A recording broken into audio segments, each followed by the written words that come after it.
fii ndax ñu waxtaanee élection yi nga xam ne moom la ñu génn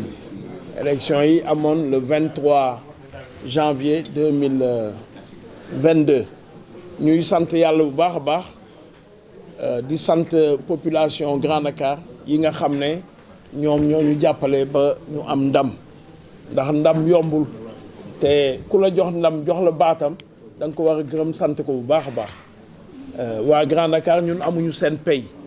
parce que ñoom mosuñu ñu bàyyi benn yoon te loolu nag confiance bu rëy la waaw ki nga xam ne nag dafa am confiance ci yow da nga ko war a sargal de nag toppatoo ko nag waaw parce que loolu mooy li war parce que mënuñu bàyyi leneen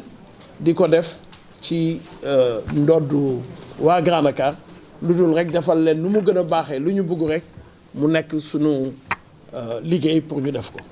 loolu la ñuy woote nag tey jii bu ñu génnee ci élection yi woo waa Grand Dakar yëpp góor ak jigéen mag ak ndaw ñi nekk fii ak ñi nekk bitim réew ñëpp dañu am seen place ci Grand Dakar ñëpp dañu am seen xalaat ci Grand Dakar ñëpp dañu war a bokk ci liggéeyu Grand Dakar mënuñu seppi kenn génne ko fi dugal keneen walla bañ ko faale ñëpp am nañu droit ñëw ñëpp mun nañu wax am nañu compte Facebook am nañu compte mairie bi yooyu yëpp bu dee dañu nekk ci bitim réew mun nañu yónnee ñi nekk fii sax te peut-être bëgguñu ñëw ñun toujours sunu bureau dafa ubbeeku bés bu nekk ku bëggu ñëw gis maire da ngay ñëw dugg gis ko amul rendez-vous amul audience amul dara waaw loolu li tax ñu def ko ndax ñun bi ñuy dem wuti mairie bi dañu doon dem ci kër nit yi te bi ñu demee ci kër nit yi joxuñu ñu audience alors donc ñun ñoom buñ ñu soxlaa dañu war a ñëw nag sans ñu am audience waaw alors donc di wax ne ñëpp la ñu woo ñëpp la ñu boole ci liggéey bi nag dinañ ko jubal ci lu tolloog ñeent ba juróomi fànn bu njëkk bi mooy dëkkuwaay bi lu ñuy wax cadre de vie xam ngeen ne Grand Dakar dafa métti ndax suuf bi dafa bëri voilà sunu objectif yëpp nag commencé nañ ko mooy eggali ko mooy def lu ñuy wax pavage ba nga xam ne suuf si dina deñ ci Grand Dakar lépp mun a jaar yoon beneen bi dinañu góorgóorlu ci santé bi centre de santé la ñu am dañuy améliorer plateau technique bi ba nga xam ne waa Grand Dakar yëpp dinañ si xej dinañu fi nekk dina mën a faju te duñu dem jéggaani feneen ñetteel bi mooy éducation mooy jàng ak jàngale bi dinañu gën a dëgëral suñu taxawaay def nañ ko nag at yi yëpp boo gisee école primaire élémentaire bi résultats yi dafa jógee ci 37% de réussite à presque 88% de réussite ndax nu ñu leen di appuyer ak yooyu yëpp dinañu gën a appuyer nag ba nga xam ne résultats yi bu neexee yàlla dina àgg 100%. ñeenteel bi mooy sport culture ak loisir li ñuy wax nag mooy dinañu defar sunu terrain yi nga xam ne ñoom ñoo nekk fii def ko terrain gazon synthétique def ci terrain basket dinañu gën a jàppale aussi les hommes et femmes de culture ñoom ñu gën a mën a exprimer seen art yooyu yëpp dinañ ko def fii pour que ñëpp mën a gis seen bopp ci mairie bi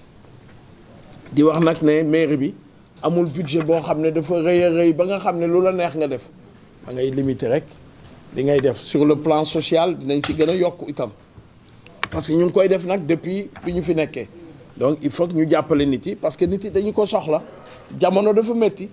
jamono bu méttee nag da nga war a jàppale mairie bi loolu mooy rolam jàppale askan bi dinañ ko continuer di ko def pour daal ñu bañ a jaaxle voilà donc dinañu may itam nit yi nu ñu liggéeyee dugal leen ci ay programme accompagnement financier voilà pour mën a def am nañu benn programme boo xam ne sunu partenaire lañ ko defal boo xam ne dañu am xaalis bu takku boo xam ne dañ ko teg di ko lebal waa Grand Dakar ñu koy jaarale ci benn organisme tudd ACEP. Donc loolu dinañ ko continuer ñi bëgg a liggéey wax dëgg yàlla dañ leen di pousse ñuy liggéey ba nga xam ne du ñu soxla sax ñu leen di dimbale. Voilà, donc ñu am autonomie ci liggéey bi donc loolu. Vous l'avez vu à mes côtés. Oui, on y va. Non, vous posez la question ou bien vous l'avez vu? Non, nous avons vu. Depuis 2019, je n'ai pas vu cette dame dont vous parlez. Donc je ne sais pas comment elle a pu être à mes côtés pour travailler. Je ne l'ai pas vue. Moi, j'ai travaillé avec ces gens-là. Ils sont là. Ces dames-là. Hein? C'est celle que j'ai vue. Je n'ai pas vu celle-là dont vous parlez. Et je n'ai pas vu ses compagnons. Je n'ai pas vu ses partenaires. Voilà, nous sommes allés nous-mêmes. Et Dieu a fait que les Grands Dakarois nous ont choisis. Alhamdoulilah. Et puis, amoudallah. Marché bi waaw marché bi ci wolof marché bi dañu am yéene pour defar ko yéegal ko ci kaw yokk côté yi defar ko ba mu jekk voilà parce que marché bi dafa am solo te commencé nañ ko parce que kooñ yi nga xam ne yëpp moom mooy dem ci marché bi commencé nañu def pavage yi waaw yooyu bu ñu ko defee pour yokk cadre de marché bi nu muy taxawee hein ndax marché bi dañ ko war a defar ndax askan bi nga xam ne dëkkuñu Grand Dakar sax dëkk ci environnant yi di mën a ñëw li ko wër di ñëw ci Grand Dakar di fa defee marché loolu yokk koom-koomu ñiy jaay ci marché bi et koom-koomu Grand Dakar donc loolu moom moo tax ñu bëgg def extension bi mooy loolu aussi partenariat lañ koy def pour def extension parce que extension boo xam ne dafay laaj plusieurs centaines de millions xam nga ne xaalis bu bëri la te sunu budget antanu ko mais loolu yëpp ci partenariat lañ koy def voilà